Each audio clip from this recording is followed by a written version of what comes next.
passamos a apresentar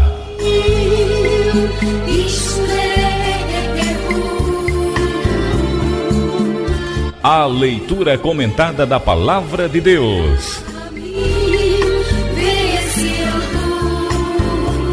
Programa Momentos com Jesus.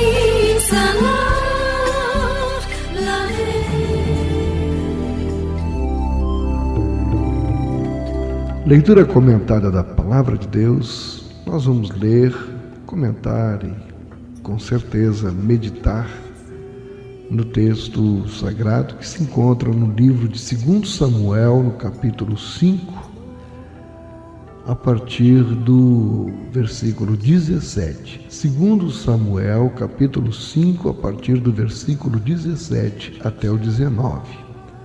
Diz assim na palavra do Senhor: Ouvindo, pois, os filisteus que haviam ungido Davi rei sobre Israel, todos os filisteus subiram em busca de Davi, o que, ouvindo Davi, desceu à fortaleza. E os filisteus vieram e se estenderam pelo vale dos Refaíns.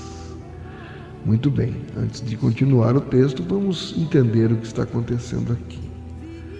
Nós estamos vendo que Davi havia sido ungido rei sobre Israel.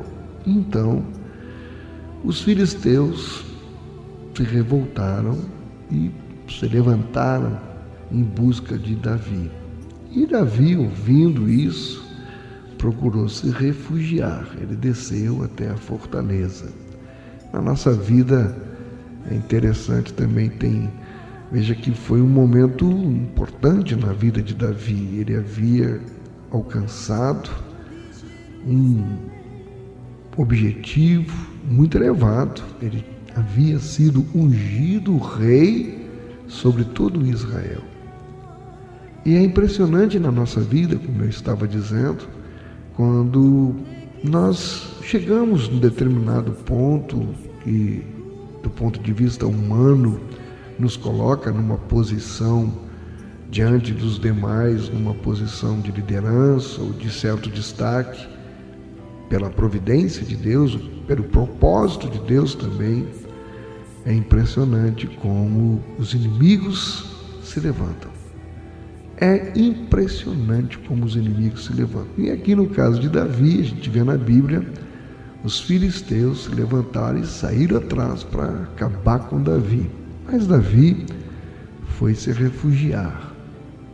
E no versículo 19, diz assim: E Davi consultou o Senhor, dizendo: Subirei contra os filisteus, entregar-mo-ás nas minhas mãos? E disse o Senhor a Davi: Sobe, porque certamente entregarei os filisteus nas tuas mãos. Neste versículo 19, chama muito a minha atenção algo que eu gostaria de compartilhar com você, amado irmão, amada irmã. Nós vemos aqui que Davi consultou o Senhor e o Senhor lhe respondeu. Muitas vezes as pessoas não conseguem compreender como é que isso acontece. Como é que consultam o Senhor, a gente sabe, em oração. Mas e como é que nós podemos identificar que Deus realmente falou? E aqui na Bíblia diz: E disse o Senhor a Davi: Sobe, porque certamente entregarei os filisteus nas tuas mãos. Como se processa essa resposta? Como é que acontece isso? Você não fica perguntando muitas vezes? A opressão dos filisteus sobre Israel, ela começara já nos dias de Sansão. E estes ainda eram os inimigos mais poderosos dos israelitas. Embora em determinada ocasião, por incrível que pareça, o Davi, ele se tornou aliado dos filisteus. Você vai ver esse texto em 1 Samuel, capítulo 27.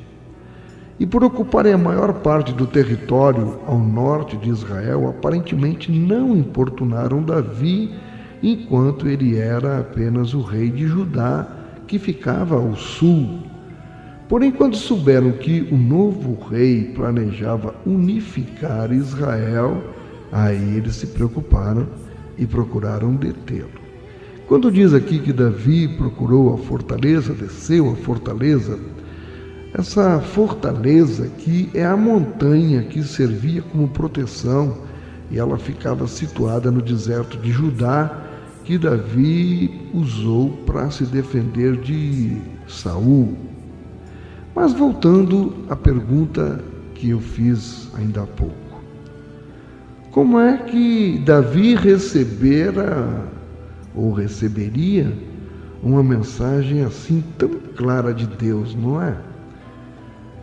Bem, eu quero acreditar, conhecendo um pouquinho, pelo menos da Bíblia, que eu tenho procurado ler e conhecer, das experiências do povo de Deus com Deus, para a gente tirar lições para nossas vidas.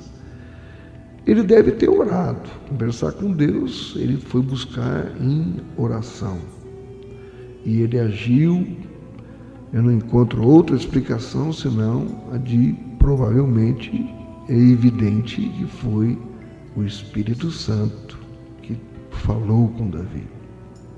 Ele pode ter suplicado ao Senhor também através de um profeta, ou talvez tenha procurado um sumo sacerdote que consultasse a Deus pelo Urim e pelo Tumim, que eram as pedras que os sacerdotes usavam para consultar ao Senhor. Porque o Senhor mesmo os ensinaram os israelitas a usar o Urim e o Tumim para tal finalidade. Se você tiver curiosidade sobre o Urim e o Tumim, melhor dizendo, você pode ler Levíticos capítulo 8 e também 1 Samuel capítulo 10, você vai encontrar mais algumas explicações. E por isso nós podemos crer que Deus, através do Espírito Santo, falou com Davi. E a pessoa que deu a resposta, se foi um profeta ou se foi um sacerdote, era alguém que já tinha essa experiência com Deus em saber reconhecer. Tem os ouvidos espirituais abertos para reconhecer a voz de Deus. Por exemplo, quando toca o telefone e você atende, e a pessoa lá do outro lado fala alô, se já é uma pessoa conhecida sua, basta ele dizer alô e você já, diga fulano, você já reconhece a voz num simples alô que a pessoa diga. Por quê? Você tem intimidade, você está acostumado a ouvir a voz dessa pessoa. Se você tem intimidade com Deus, não tem como se confundir quando Deus está falando com você. Você reconhece a voz de Deus. E Davi, ele lutou as suas batalhas da forma como ele fora instruído pelo próprio Deus. Nós podemos ver que em cada circunstância que envolvia uma batalha, isso serve para mim e para você, qual o método que Davi se utilizava? Em cada circunstância, primeiro ele perguntava para Deus se ele deveria ou não lutar. Importante, ele começava consultando ao Senhor. E segundo, após receber as orientações, aí ele obedecia cuidadosamente as instruções. E, por último, quando ele obtinha a vitória, ele transferia a glória para o Senhor. Meu amado irmão, minha amada irmã, nós podemos errar em nossas batalhas se nós ignorarmos esses passos e se, ao contrário, agirmos segundo a nossa vontade sem considerar o desejo de Deus. Se fizermos as coisas à nossa maneira e ignorarmos os conselhos da Bíblia ou de outras pessoas sábias e transferirmos toda a glória para nós mesmos ou para qualquer outra pessoa, sem reconhecer a ajuda recebida do Senhor, nós estaremos errando nas nossas batalhas, porque todas essas respostas elas são transgressoras. Procure consultar ao Senhor, procure ouvir a voz do Senhor e obedeça conforme Ele lhe orientou. Como? Se você não tem tanta intimidade assim, comece a exercitar, comece a ter intimidade com a leitura da palavra. E aí o Espírito Santo vai fazendo a obra no seu coração e nos seus ouvidos espirituais. Pense nisso. Tenha uma boa tarde na paz do Senhor.